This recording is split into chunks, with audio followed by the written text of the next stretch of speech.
Wabarakatuh. Alhamdulillah wassalatu wassalamu ala Rasulillah wa ala alihi wa ashabihi wa mawalah amma ba'd. Qala radhiyallahu anhu wa nafa'na bihi wa bi ulumihi fid dharain amin ya rabbal alamin. Wa qala wa ma aklur rasuli sallallahu alaihi wasallam lil at'imatil basitah wa ribtul hajari ala batnihi syarif minal ju' raghama annal jibala uridat lahu an takuna zahaba illa li bayani masyru'iyyati hadhil a'mal. Kita masih bicara tentang zuhud. Yang terakhir Sidi Abdul Qadir Isa radhiyallahu anhu wa ardhah menjelaskan tentang para mursyidin yang memberikan pendidikan zuhud kepada para muridnya agar hatinya tidak bergantung kepada dunia, yaitu dengan memerintahkan untuk makan sedikit, memakai pakaian yang sederhana, atau diperintahkan untuk mengeluarkan uang, mengeluarkan harta untuk mencabut sifat kedekut yang ada di dalam hatinya. Ini merupakan mu'alajah, ya, obat, bagian daripada pengajaran zuhud.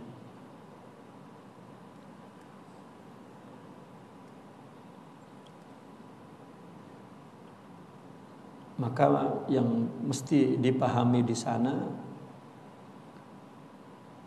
adalah untuk zuhud agar hatinya bergantung kepada Allah Subhanahu wa taala.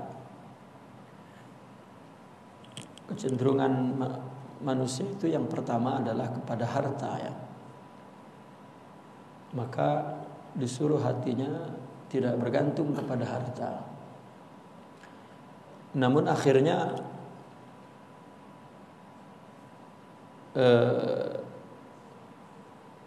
daripada perjalanan itu agar dia tidak bergantung kepada selain Allah apapun.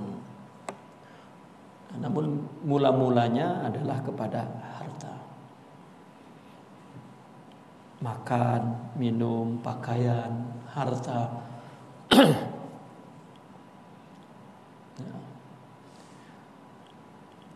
Dan kemudian tidaklah Rasulullah sallallahu alaihi wasallam memakan makanan yang basitah, yang sederhana, sehingga Nabi mengikat perutnya dan mengikat batu di atas perutnya, ya, perutnya yang mulia itu karena lapar. Padahal gunung telah dipertunjukkan kepada Rasulullah dapat menjadi emas. Tidaklah semua itu melainkan untuk menjelaskan masyru'iyyati zuhd.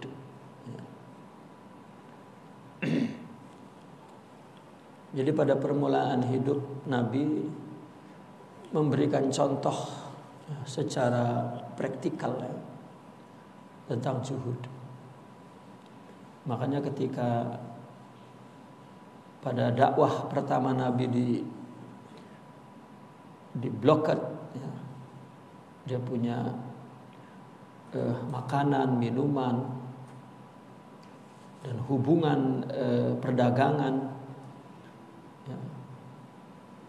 Nabi mengajak para sahabatnya itu untuk bertahan dan akhirnya menang.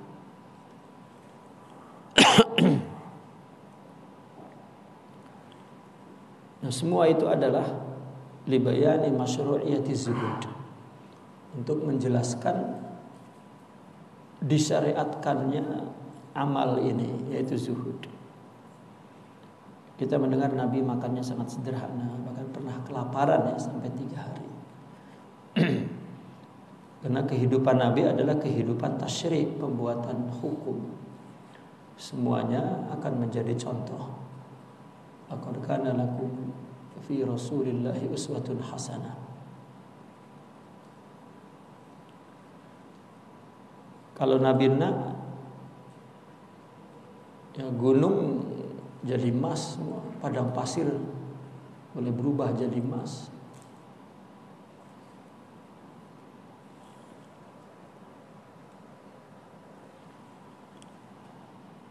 Orang-orang dulu yang sederhana ya, masih polos apa? Polos bodoh ya apa? Lurus bendul ya. Contohnya itu mesti ya sangat apa? Ekstrim gitu, contohnya ekstrim. Dia ketika Nabi hijrah ke Madinah ya, betul-betul dunia ditinggalkan.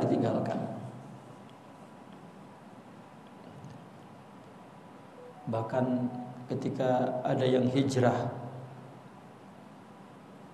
yang kemudian hijrah ke Madinah, dia mendengar di sana akan mendapat istri dan mendapat harta dunia, maka semangat hijrah.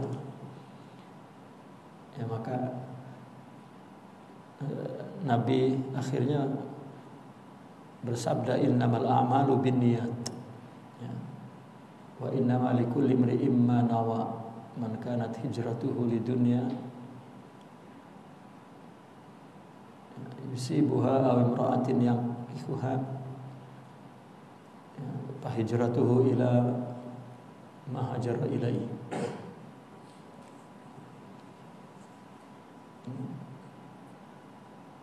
Barang siapa yang hijrahnya di dunia, fa hijratuhu di dunia, hijrahnya kepada imra'ah yang kihuha, fa hijratuhu ila ma hajara ilaihi.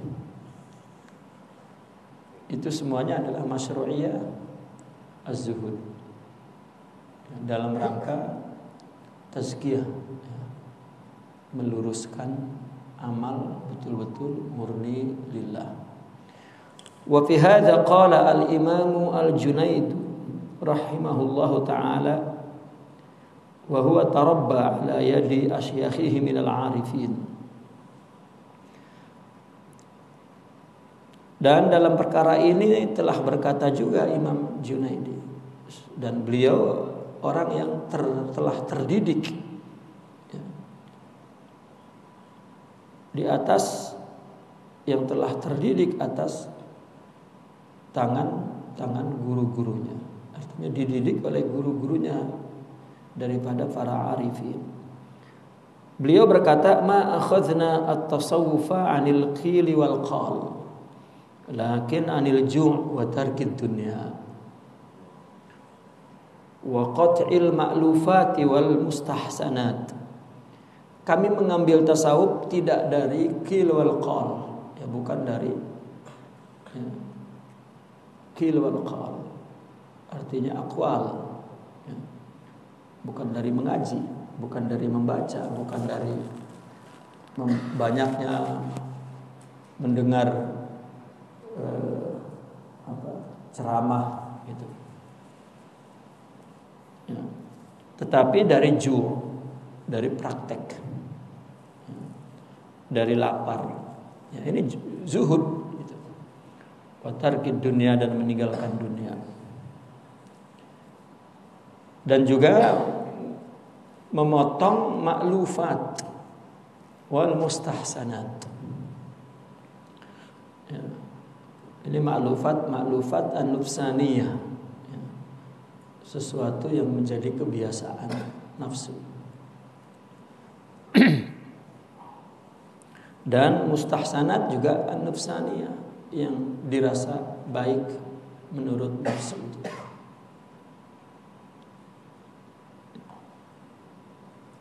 Lianna tasawufa huwa sifatul muamalati ma'allah, karena tasawuf adalah yaitu sifat muamalah Tasawuf adalah sebuah muamalah, ya, interaksi kepada Allah. Al-muamalah ma'allah. Apapun yang dia amalkan, dia selalu membawa-bawa Allah, menyertakan Allah. Wa asluhu, dan tasawuf asalnya at-ta'azzufu 'anid dunya, menjauh dunia, meninggalkan dunia. Ta'azzuf. Ya.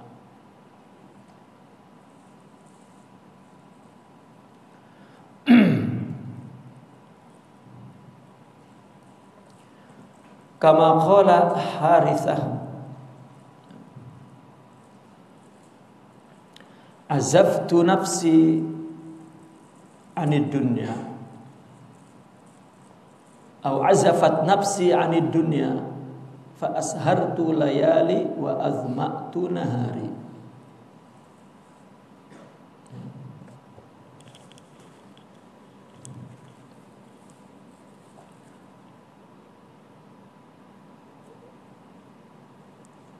Nafsuku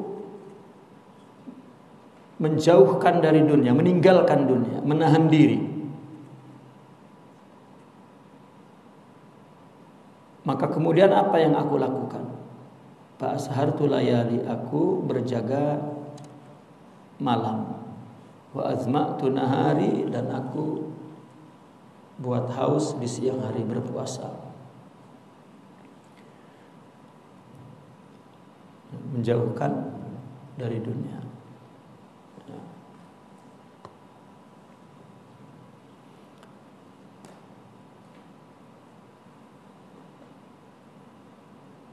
Maka Rasulullah SAW pada permulaannya tidak ceramah, tetapi terus praktikal.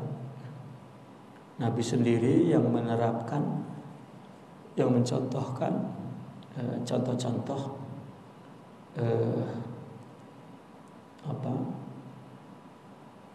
pendidikan ruhiyah, membangun ruhiyah untuk bertauhid kepada Allah Subhanahu wa taala, untuk kamalul ubudiyah atau tahqiqul ubudiyah, meraih sifat kehambaan. Wa qad kana al-mursyidul kabir Sayyidi Abdul Qadir Al-Jilani rahimahullahu taala yuwajjih talamidatahu fi badi'i sayrihim an yujahidu anfusahum wa yurawwiduha 'alal ikhshishani was-sabri wat-takashshufi, thumma ba'daha yunqiluhum ila maratibiz zuhdil qalbi hina yastawi indahum al-akhdhu wal-'ata wal-faqr wal-ghina.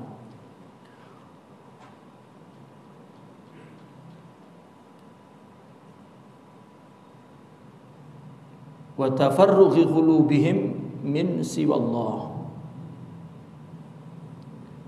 Mursyid kabir yaitu Sidi Abdul Qadir Al-Jilani, dulu beliau mengarahkan murid-muridnya pada permulaan perjalanan mereka untuk melawan dirinya, melawan nafsunya, dan yurawwiduha alal ikhsishan, membiasakan nafsunya, dirinya itu, atau menghancurkan nafsunya. Nah, ini yurawwiduha ala, ya, berarti mentarwid, ya, menenangkan, menjinakkan nafsunya atas ikhsishan, di mana agar nafsu itu tidak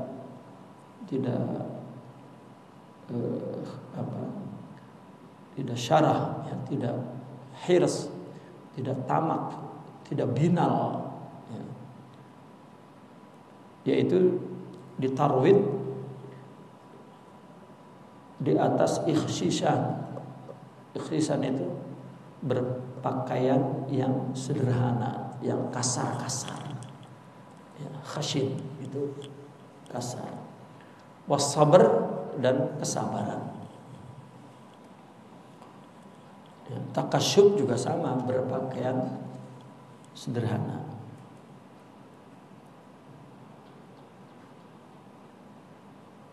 Pada mula-mulanya seperti itu, terutama di zaman Sayyidina Abdul Qadir Al-Jilani. Memang para muridin itu dari segi makanannya, dari segi pakaiannya, dari segi tempat tinggalnya, ya, sangat-sangat sederhana. Ya, untuk mendidik mereka. Maka kisah-kisah ulama-ulama dulu itu katanya makan dicampur pasir, santri itu pelajar ya. Makannya campur pasir, tak ada ayam goreng itu, tak ada. Maka di Jawa sampai sekarang santri makannya tempe. Mungkin orang Malaysia tuh ya, kurus langsung mondok di Jawa.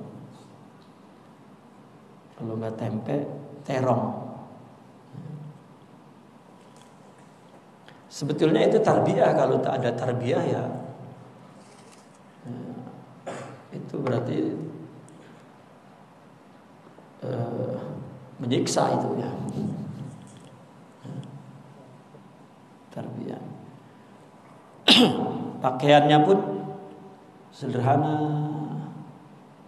Seorang di rumahnya orang kaya, sampai di pondok itu seperti penjara, kan penjara suci kan.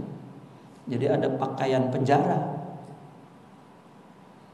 ya, karena tarbiyah. Dulu di pondok itu tuan guru melarang jika ada santri itu bajunya lebih bagus dari yang lain suruh ditukar.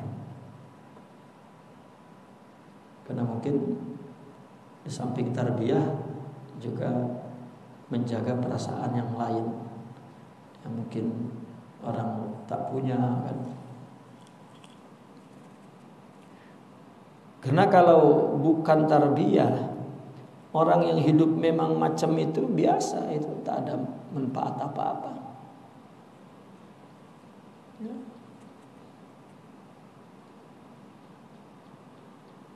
Maksudnya adalah agar tafriq al-qulub anit ta'alluq minat ta'alluqatid dunyawiyah.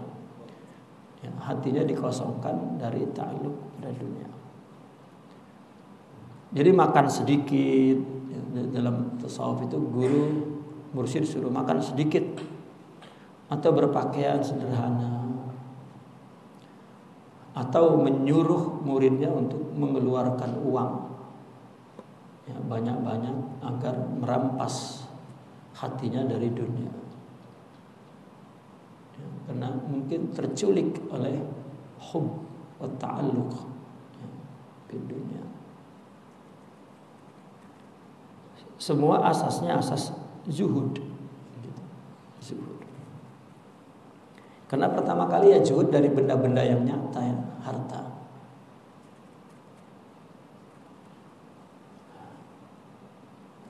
Baru kemudian setelah itu mursyid memindahkan mereka ke martabat zuhud qalbi.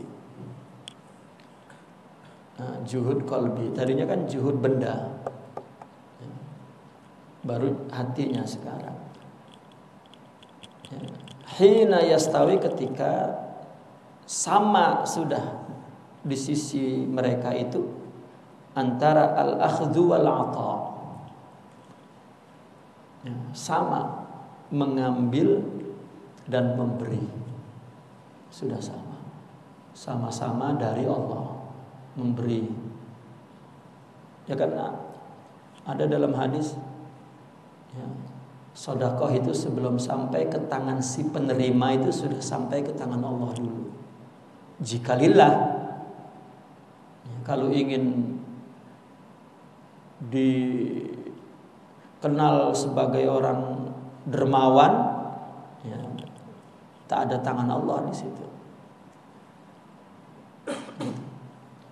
Begitu juga ketika mengambil dari Allah ya, bukan dari siapapun.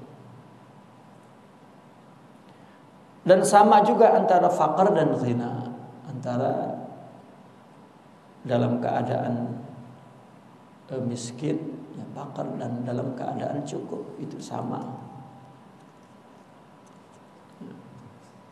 Kalau belum sama, ya belum ada zuhud di hatinya.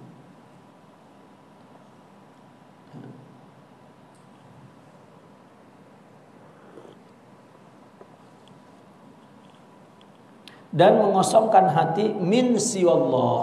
Nah, itu yang endingnya di situ.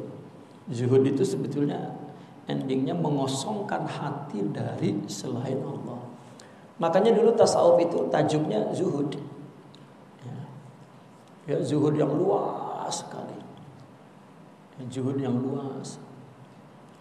Nah, ketika zuhud itu dimaknai oleh ulama hanya sebatas harta, ya, maka orang sufi merubah bersama perkembangan ilmu pengetahuan menjadi tasawuf. Zuhud bagian daripada pembahasan tasawuf. Wa qad lafata as-sadatus sufiyah al-adhhana ila umurin tusa'idu ala tahaqquq bi maqami zuhud.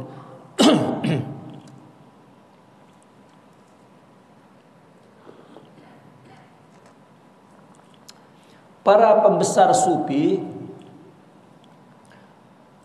ya, pikirannya telah melihat menoleh kepada beberapa perkara yang dapat menolong, membantu untuk meraih maqam zuhud. Ya, para pembesar sufi itu menyuruh kita untuk melihat beberapa perkara, nah, di mana perkara ini dapat menolong untuk meraih maqam zuhud. Jadi mereka punya cara gitu untuk bagaimana meraih maqam zuhud. Pertama, al-ilmu, mesti mengetahui ilmunya dulu.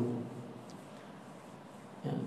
Mengetahui apa? Bi anna dunya dhillun zail wa khayalun zair. Dunia adalah bayangan yang segera hilang. Bayangan aja. Allah munculkan dan hilang, fana. Atau khayal zair, atau khayalan yang hanya datang sekejap gitu. Setelah itu hilang. Zair, ya, khayalan yang mengunjungi saja. Warrahilu minha ila daril baqa. Dan pergi dari dunia ke daril baqa. Ya. Maksudnya zillun zail wa khayalun zair, yani ad-dunya fana. Dan juga warrahili minha ila daril baqa, mengetahui bahwa akan ada rahil, akan ada pergi, rihlah, meninggalkan dunia dan menuju baqa. Imma ila na'imin wa imma ila azabin. Perginya, ya, boleh jadi ke surga, na'im, atau ila azabin, kesiksa neraka, kenikmat atau kesiksa. Fayaral insanu natijata a'malihi, maka manusia akan melihat hasil amalnya. In khairan fa khairun wa in syarran fa syarrun. Jika baik, baik hasilnya, balasannya. Jika buruk, buruk.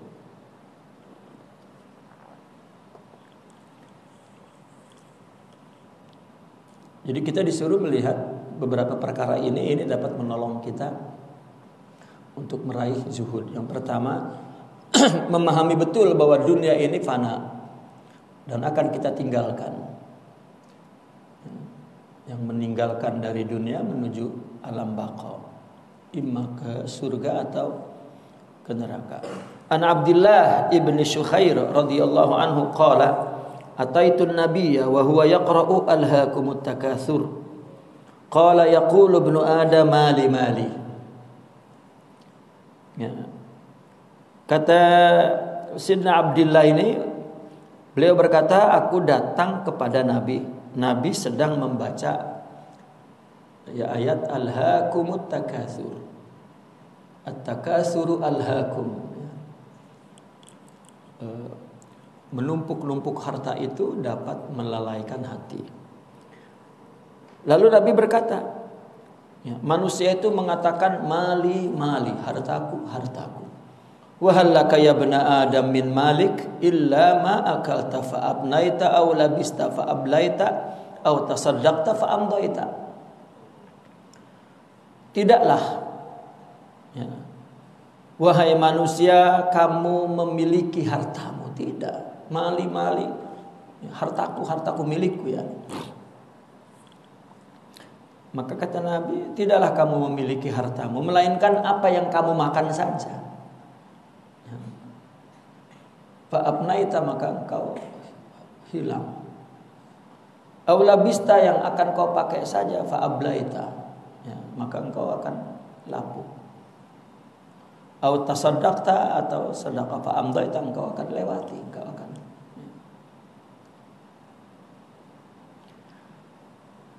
Apa yang kita makan, maka yang dimakan hilang, yang makan juga hilang.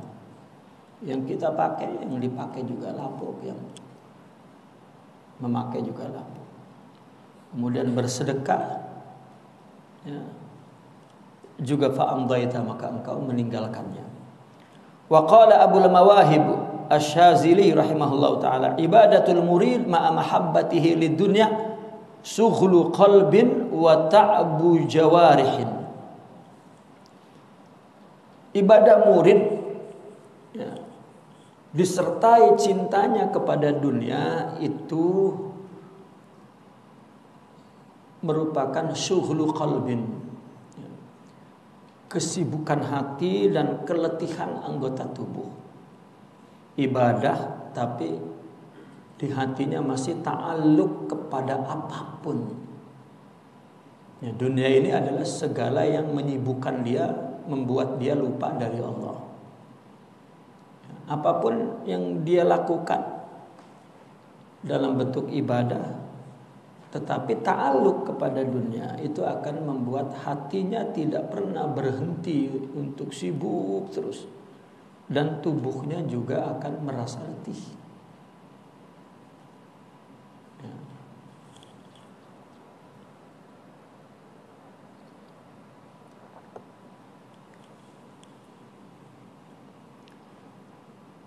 Sughlu qalbin ini hatinya selalu cemas, selalu risau, bimbang, takut, dan hatinya selalu mencari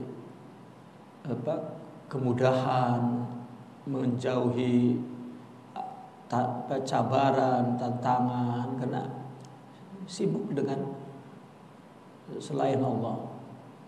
Apa yang dia inginkan adalah, yang mengganggu pikirannya, hatinya adalah dunia. Jadi dia ingin mudah, ingin senang, ingin segera tercapai, ingin bukan murni menjalani ibadah kepada Allah. Berpikir hasil ke tidak hasil. Tidak. Sughlu qalbin.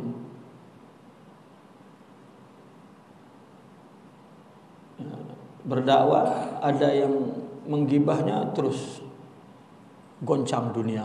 Bukan dunia yang goncang, hatinya sibuk. Nah, dunia tak ada yang goncang. Akhirnya jawarihnya, anggota tubuhnya merasa penat karena dia memikul, dia bebankan kepada dirinya. Makanya ada doa, kita mohon kepada Allah agar Allah tidak serahkan diri kita tarfata ainin, wala taqilni katanya ila nafsi tarfata ainin. Sedikit pun urusan aku jangan engkau serahkan kepadaku.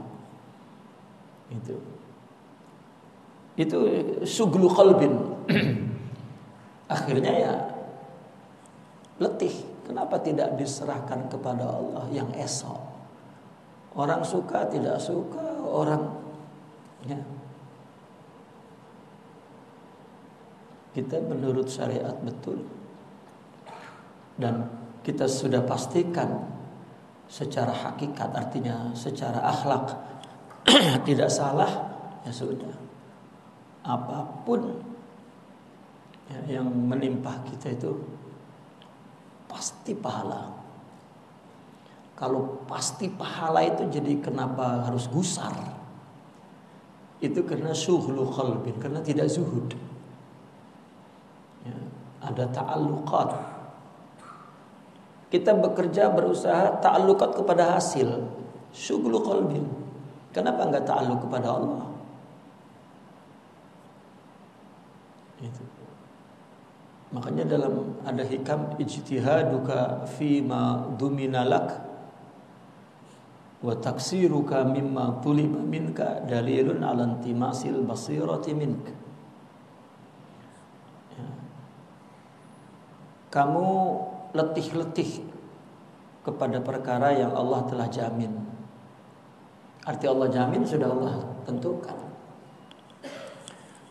Jika sudah Allah tentukan berarti tidak ada yang namanya ya, silap, gagal, nggak ada. Apa yang datang kepada kita ya udah itu yang terbaik untuk kita. Zuhud sebetulnya luas, ya, pembahasannya luas. Zuhud itu termasuk makom yang asas.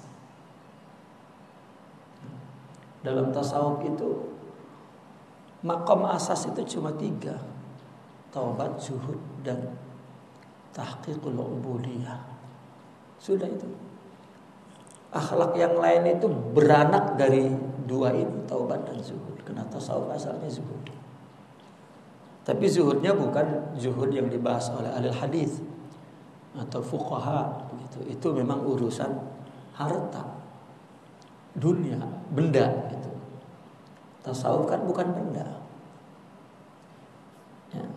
Boleh kamu berbuat apa saja, yang penting hatinya. Namun mungkin pada permulaannya ya, maka dikholwahkan, bukan betapa selama-lamanya. Kalau selama-lamanya itu betapa merananya itu, ya, betapa sedihnya. Ya, sendiri tidak menikah, kelamaan betapa menderitanya itu. Tidak, itu hanya tarbiyah. Makanya ulama kita dulu kan menyebut orang khalwah itu kan suluk. Saya tersadar ketika di Kalimantan rasanya ada seorang pimpinan tasawuf mengatakan bahwa jika suluk akan ma'rifat. Jadi diarahkan muridnya untuk khalwah. Ya, karena di kitabnya jika suluk akan mendapatkan ma'rifat. Kata saya bukan, suluk ini bukan makna ya, khalwah. Suluk ini makna tasawuf. Suhbah suluk, mujahadah suluk, berzikir suluk, khalwah pun suluk. Mungkin dulu ulama menyuruh muridnya khalwah di goa. Orang kan tanya, jadi di Islam ada ajaran bertapa macam Hindu. Nah, ulama kita mungkin mengatakan ini suluk, maknanya ini sedang bertasawuf, tarbiyah. Kemudian ya, suluk itu diartikan satu-satunya makna yaitu khalwah. Dan ramai orang menulis buku, kita mesti suluk, mesti khalwah, ya, tanpa dia menyadari bahwa ada terminologi lokal ya, yang perlu diberi makna lokal gitu. Ya. Saya yakin itu yang salah bukan ulama ya, tapi awam ya, yang membawa, yang mengikuti Islam secara taklid ya, secara taklid, tidak mengikuti ilmu, mengikuti orang bukan mengikuti ilmu.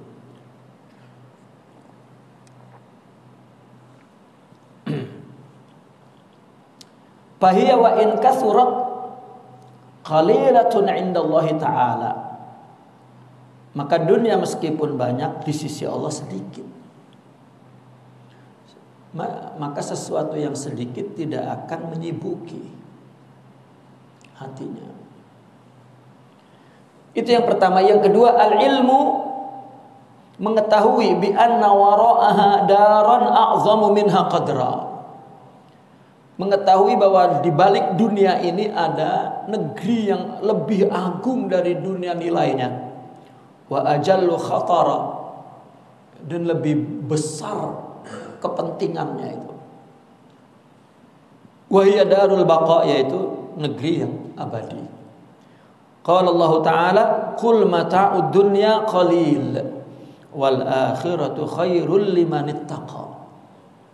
Katakanlah bahwasanya perhiasan dunia itu kecil, sedangkan perhiasan akhirat itu lebih baik, ya, sangat baik, ya, liman ittaqa, untuk orang-orang yang takut kepada Allah Subhanahu wa taala. Walihadza wajjahu atba'ahum lil i'radi 'anid dunya. Oleh karena itu para mursyidin itu mengarahkan para pengikutnya untuk berpaling dari dunia hatinya. Adapun yang bulan dulu kan, para mursyidin menyuruh sedikit makan, itu pertamanya tarbiyah.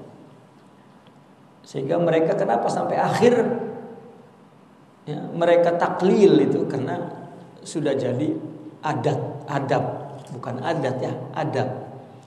Sudah jadi adab mereka. Ya. Wa tatallu' ilal hayatil akhirah. Wa tatallu'a ilal hayatil akhirah. Dan disuruh menatap kepada kehidupan akhirat, menanti, menunggu kehidupan akhirat. Ya. Ilal jannati wa na'imiha, kepada surga ya, dan nikmatnya. Warraghabata fillahi ta'ala, dan mengingini Allah Subhanahu wa ta'ala. Fasaru, maka mereka berjalan sayratas sahabati was salafis salih, seperti perjalanan para sahabat dan salafus salih, fit tadhiyati, di dalam berkorban, wal isari, dan mengutamakan, wa mujahadatin nafs, dan melawan nafsu, wa mughalabatil hawa, dan mengalahkan hawa, duna an taswiyahum zakharipul hayati zailah, tanpa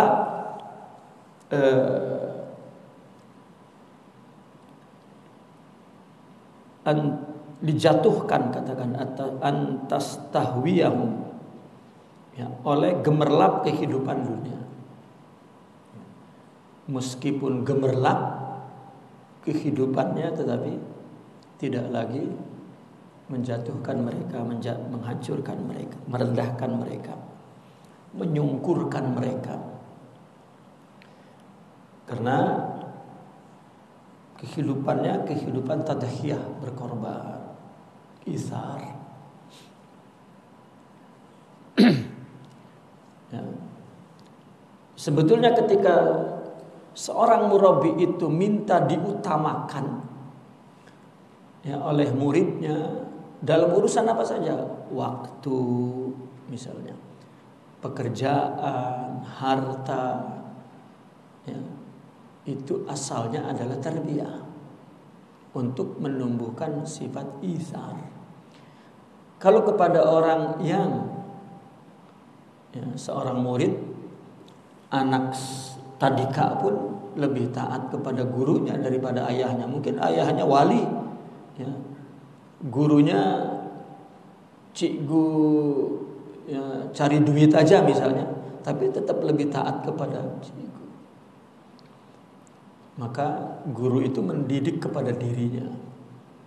Gitu. Karena orang hanya taat kepada gurunya aja. Ya.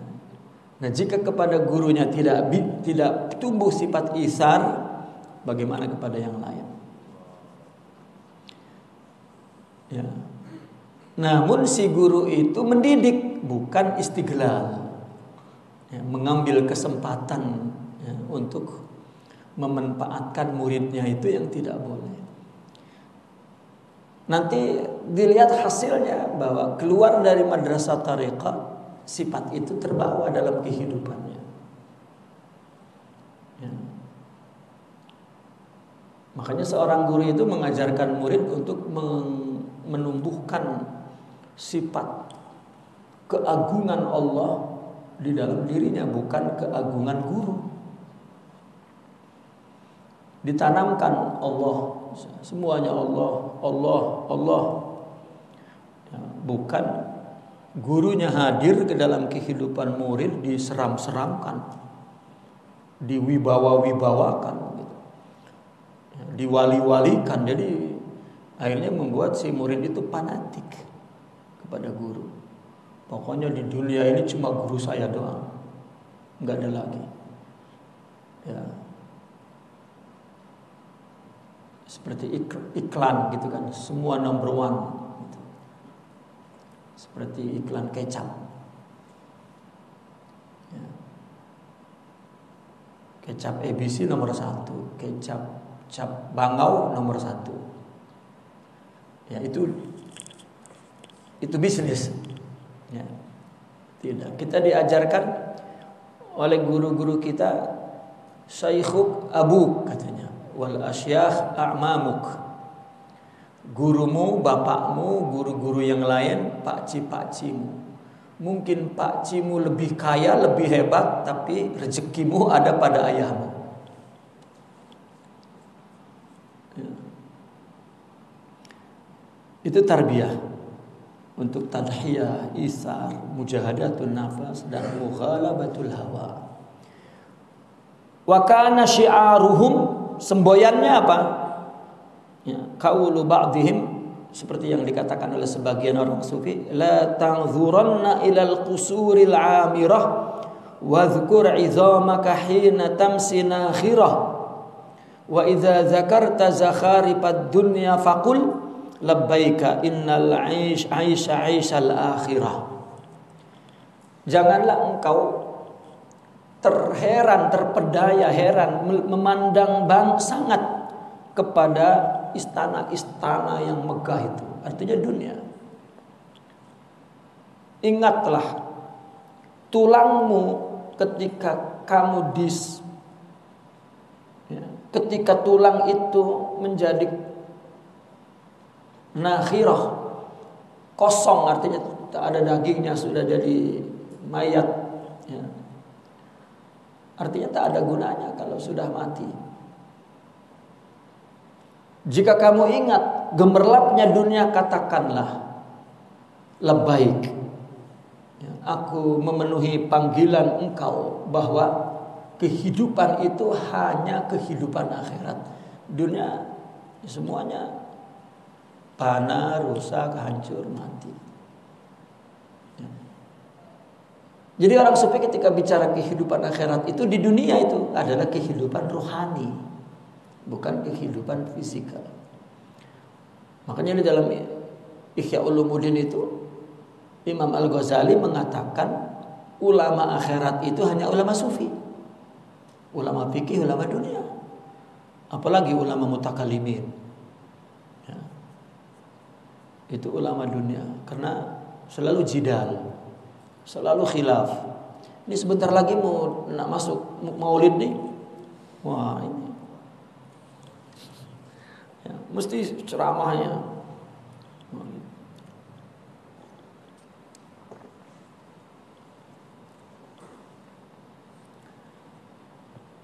ya. Jadi ulama akhirat adalah dunia fisik, ruh itu akhirat, kan begitu simbolnya ya. Jadi mereka mendapatkan as-sa'adatul abadiyah, kebahagiaan yang kekal di dunia ini. Kita diusik, ya, kita diganggu, disakiti, ya, oleh dunia yang hilang itu. Tapi kalau hidupnya dengan rohani, maka seperti kehidupan akhirat, abadi. Karena rohani abadi. Karena rohani memandang tadi zuhud tadi, ya, ditinggalkan dan didekati sama saja. Banyak sedikit sama saja, ya. Dihina dan dipuji sama saja. Bahkan ketika dia jabarkan, yang qabd itu, yang susah-susah itu justru memiliki simpanan anugerah yang besar. Kalau orang berpikir akal kan ingin sesuatu itu abadi, tidak berubah. Ya. Coba apa yang tidak berubah di dunia ini? Jelek atau cantik? Cantik berubah jelek, tapi kalau jelek makin abadi. Ya. Artinya musibah itu menyimpan anugerah yang kekal. Ya.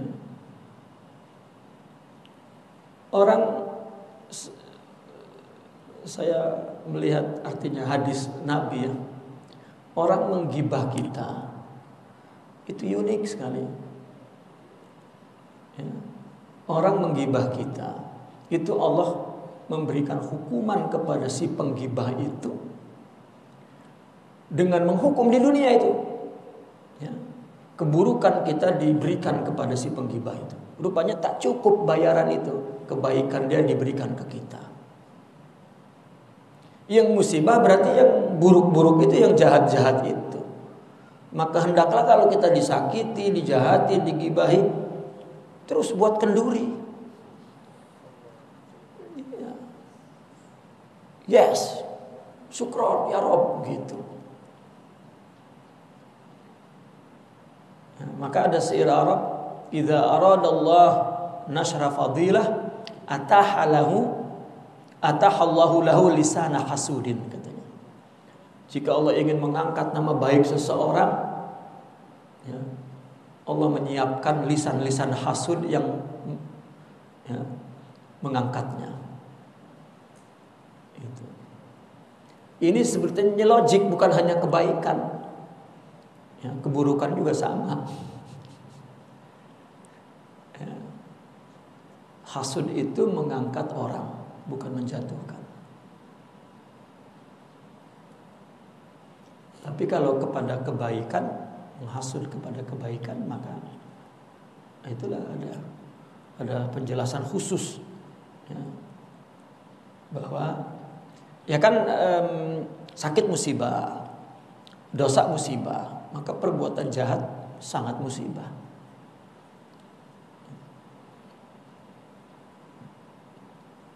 Itulah Nabi mendoakan mereka kan.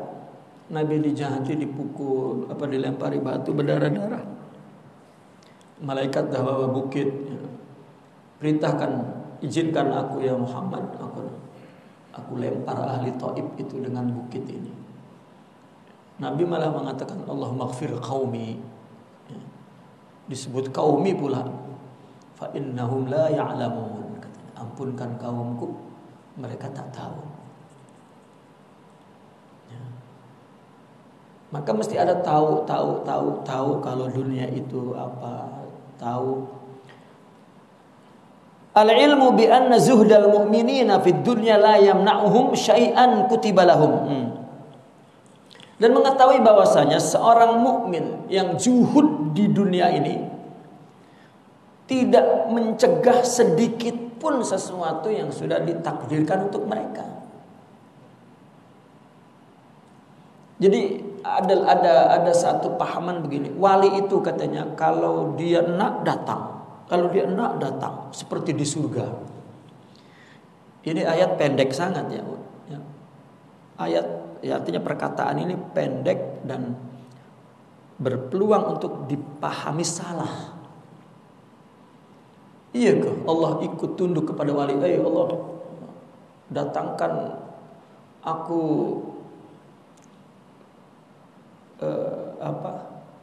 ayam bakar misalnya. Kan urusannya kenapa kepada perut itu wali? Wah, nak kambing datang kambing nak.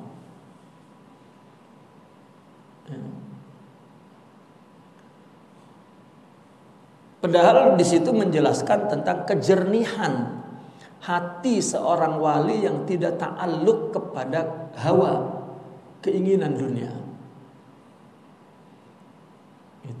Bahkan itu sebab si penuntut di dalam tasawuf ini disebut murid, agar dia tidak punya keinginan. Dia mengingini keinginan Allah, itu murid daripada iradah. Uridu murid Allah, asalnya begitu. Aku mengingini keinginan Allah. Uridu alla urid, aku ingin untuk tidak punya keinginan. Bahwa muridullah. Nanti kalau sudah tidak ada iradah berarti arif gitu. Sudah mengenal Allah. Sudah tahu bahwa semua dari Allah, jadi sudah tidak diingini. Maka ketika dia mengingini, itu keinginan Allah gitu. Ma ra'aitu syai'an illa ra'aitullaha qablahu. Kita ini banyak sangat keinginan. Ya akhirnya itu pun terkadang kita terpenuhi apa yang kita inginkan. Ini baru sholat sedikit, karena sholat saya apa yang saya inginkan datang. Mungkin karena saya ziarah kubur wali apa. Itu kan pikiran khurafat. Semua itu sudah dijamin oleh Allah. Sudah terima jika ada dan sabar, qanaah, selesai. Jadi banyak takhayulat. Gitu. Yang perlu kita betulkan hidup ini adalah tawajjuhul qalbi. Hal ilallah au ilal ghair. Apakah kepada Allah atau tidak? Sudah itu saja. Bahkan orang sufi memberitahu, jika engkau timbul keperluan yang sangat mendesak, bahkan kalau di Indonesia disebutnya melilit, cuma keperluan melilit itu. Ya. Itu sebetulnya satu signalnya bahwa Allah nak bagi. Maka kalau kita sedang perlu sangat, sudah Allah nak bagi. Ya. Bukan terus ham, ya, berat. Ya. Laki pun nak kawin lagi itu jangan ham, ya, nanti pun datang. Lagi yang kawin satu itu. Ya. Makanya doa la taj'alid dunya akbaru hammina. Ya, jangan jadi dunia ini ham yang paling besar. Itu semua zuhud itu. Ya. Maqamat itu setelah iman yang sahih, taubat, zuhud, baru ubudiyah, fana. Nah setelah itu baru fana. Itu. Ini taubat aja masih tomat.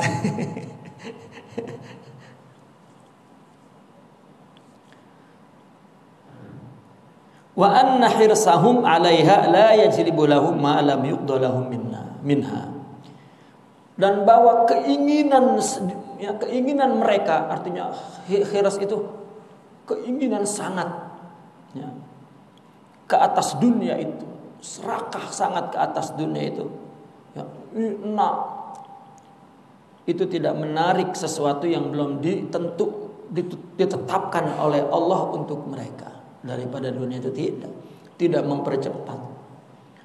Kan ada dalam hikam Imam Ibn Athaillah itu, sawabiqul himam Ya, la tukhriqu suwaral aqdar katanya. Asalnya sawabiqul himam itu al-himmah as-sabiqah.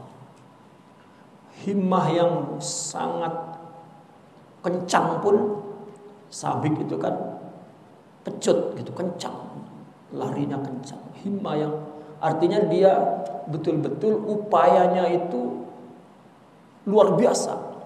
Bekerjanya itu himmah itu melebihi. Dia biasanya kerja satu hari 6 jam, ini 20 jam. Itu kan himmah sabiqah. Ya, zikirnya 2 juta gitu kalau urusan rohani. Tak cukup 100, ini kena 2 juta. Tetap tidak akan menembus ya, suarul aqdar itu. Suar itu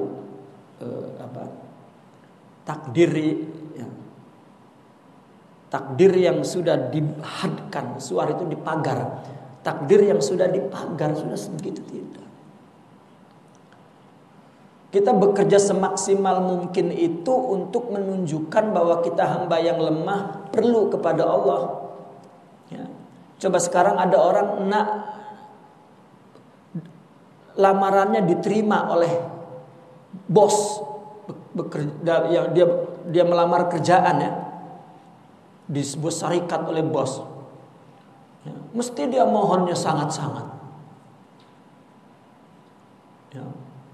Mungkin jalannya dilemah-lemahkan gitu supaya punya muka apa? Muka kesian. Ya, itu izharul iftiqar itu.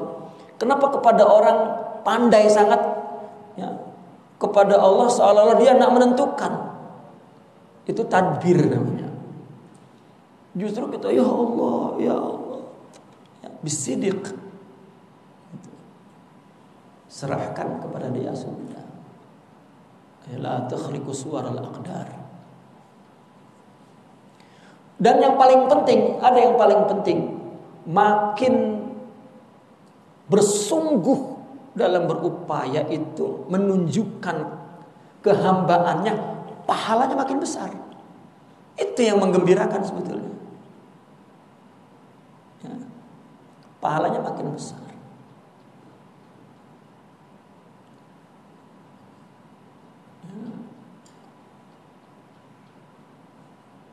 Adapun hasilnya sama sekali ya, kita tidak dibebankan untuk menentukan. Fama asabahum lam yakun liyukhti'ahum, yang menimpamu itu tidak mungkin itu kesalahan. Maka enggak ada gagal kan? Enggak ada gagal.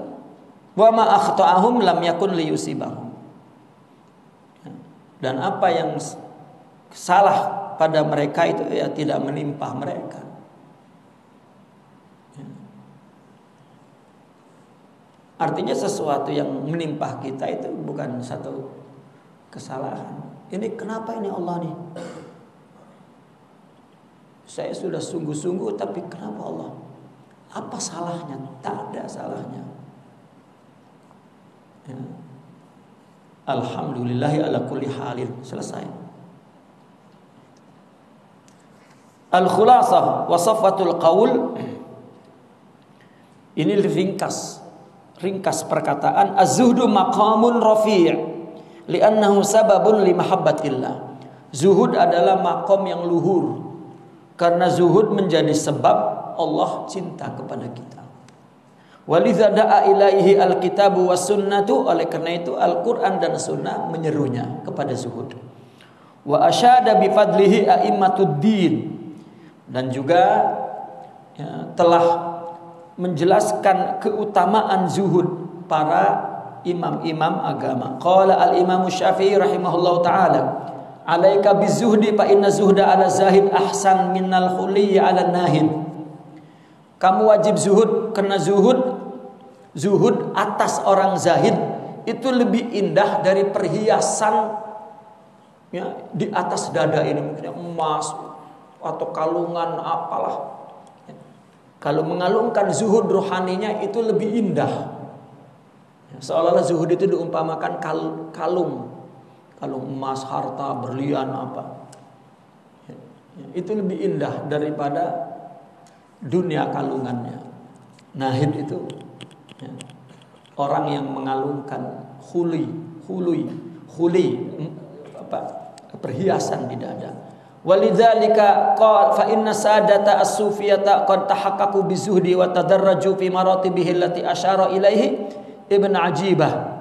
Oleh karena itu para pembesar sufi itu telah meraih mereka itu semua zuhud, dan mereka berangsur-angsur di dalam tingkatan-tingkatan zuhud. Ya, perlahan sampai tinggi zuhudnya. Ini yang disinggung oleh Imam Ibn Ajibah. Fazuhdul ammah. Pertama zuhud yang dimaknai umum. Untuk apabila ammah ini adalah kebanyakan orang. Ya, zuhud yang kebanyakan orang masih sebatas tarku ma fadula anil hajati fi kulli syai, meninggalkan sesuatu yang lebih dari keperluan di dalam segala sesuatu. Ya, zuhud itu dia tidak ingin punya harta itu lebih. Itu pertama kali zuhud. Ya. Kan orang dulu salaf itu mengatur harta itu dengan urutan 4 ya. Pertama, jika dia dapat harta bulanan ke mingguan ke yang dia keluarkan hak Allah dulu. Ya, zakatnya. Kedua, hak ilmu, hak ruh untuk sanak keluarganya. Ya, pendidikan, pengajian. Ketiga baru makan. Dihitung makan. Kalau masih ada baki disimpan untuk diniatkan menolong sesama yang berkeperluan. Nah ini zuhud untuk menumpuk-numpuk. Ya. Nah ketika orang sufi melarang untuk menumpuk-numpuk, itu bukan karena sekedar zuhud, ada efek ya, perekonomian secara umum untuk kesejahteraan bersama. Ya, karena harta itu tidak boleh disimpan, mesti diinvest. Ya, maka orang sufi melarang pertama kali hatinya agar tidak sangkut kepada harta itu. Jadi sistem ekonomi kita itu namanya zuhudisme, bukan kapitalisme. Ya, bukan sosialisme tetapi zuhudisme. Wa zuhdul khasah, dan zuhud khusus, tarku ma yusghilu anit taqarrub ila Allah taala fi kulli hal. Zuhud khusus ini ya, meninggalkan segala yang menyibukkan dia dari dekat kepada Allah. Ya. Jika ada sesuatu yang membuat dia susah untuk dekat kepada Allah, dia tinggalkan. Itu zuhud. Wa zuhdu khasatil khasah tarkun nadhri ila ma siwallahi ta'ala fi jami'il awqati. Adapun yang paling khusus ya, meninggalkan nazar ya, pandangannya kepada selain Allah. Dia tidak dilihat sama sekali, dia melihat Allah saja semuanya. Dalam setiap waktu, setiap ketentuan hidup. Ila anqala, sehingga Ibn Ajibah berkata, wa zuhdu sababus sayri wal wusul. Zuhud adalah sebab berjalannya dan sampai kepada tujuan, yaitu Allah. Jadi zuhud, kalau maka ada ungkapan mereka khafif katanya. Kamu naik bukit, kalau naik bukit bawa barang banyak ke sedikit, kalau bawa barang banyak berat. Jadi zuhud itu meringankan ketergantungan hati kepada selain Allah, jadi ringan menuju jalan kepada Allah. Kalau tidak maka berat. Yang membuat berat itu karena ta'alluqat hatinya kepada selain Allah. Dengan zuhud maka laju perjalanannya menuju kepada Allah. Seperti orang naik bukit, kalau bawa barangnya sedikit ringan. Orang jika sampai sudah letih sangat mesti dibuang tuh. Meskipun itu makanan banyak.